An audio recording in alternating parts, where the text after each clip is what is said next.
Hello everyone, my name is Temitope Ojedele Adejimo, and today I'm talking about embodied standpoint literacy or MCU as a way of understanding writing center work as solidarity work, especially when we support transnational writers. This presentation grows out of my research with Anglophone African graduate students and my experiences as a writing instructor. Now, why am I giving this presentation today? It's because many students come to the Writing Center seeking help with clarity, structure, or expectations. And of course, tutors often listen carefully, they offer thoughtful feedback, and genuinely want students to succeed. And yet, some students leave still feeling unsure, still feeling that something doesn't quite fit.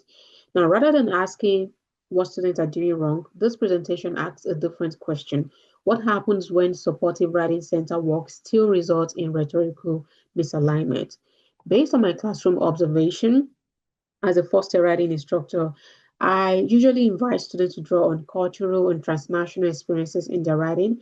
And when we talk about how they apply this rhetorical situation to other situations in other classes, and how they could get writing center support to get those things in motion.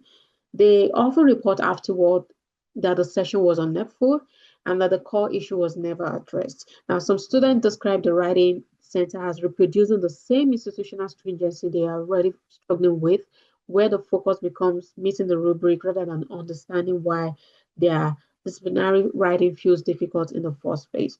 Over time, a few students choose not to return to the writing center at all, not because they reject support, but because the session feels like another site where institutional expectations are enforced rather than examined.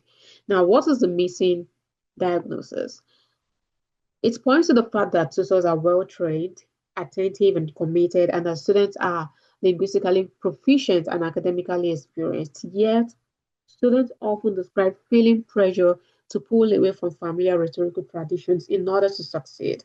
In other words, those transnational students, many of whom are multilingual and from underrepresented groups, arrive with embodied literate practices developed through their own educational context, which the US might not recognize or value. And this suggests something that is structural, a problem that is structural beyond centers level clarity. It points to how institutions define what counts as legitimate academic writing and how those definitions quietly shape writing center interactions.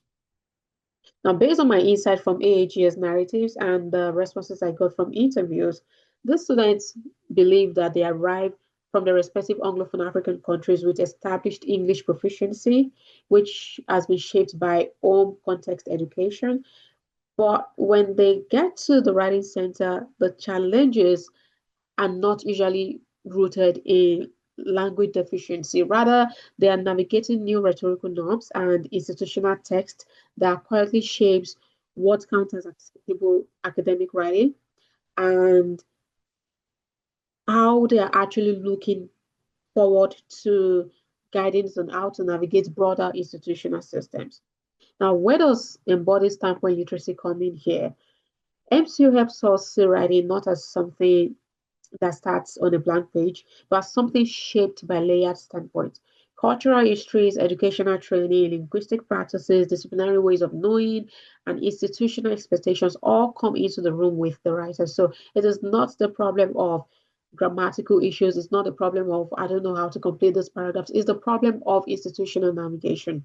When those standpoints meet standardized academic norms, friction shows up. And that friction is important. It is not failure, it is not confusion, it is negotiation. And what MCU helps us name is the rhetorical labor students are constantly performing, how they're managing risk, deciding what part of themselves are safe to make visible in their writing, and how much of their transnational embodiment could be brought forward in their current navigation as they negotiate academic success and legitimacy. Now, what are the theoretical grounding of embodied standpoint literacy?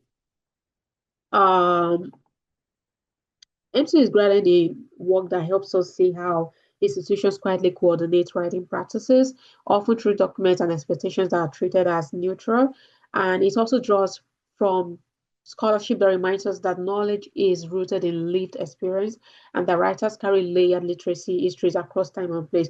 In other words, MC draws from institutional ethnography's attention to both text and ruling relations, standpoints, theory, understanding of knowledge rooted in lived experience, and chronotopic nomination, recognition of multiple literacy histories shaping present writing actions. So when we hold those ideas together, writing centers come into focus as deeply institutional spaces. They are caring and supportive spaces, but they are not neutral spaces. They are places where institutional expectations are often interpreted, reinforced, or sometimes quietly challenged. Now, how do we rethink writing center work from embodied standpoint literacy perspective? Now, much writing center work understandably focuses on clarity, organization, and assignment interpretation. Those things matter, and MCO does not dismiss them. What an MCO-informed approach does is add another layer of attention. It asks questions like, how are institutional expectations shaping this writing?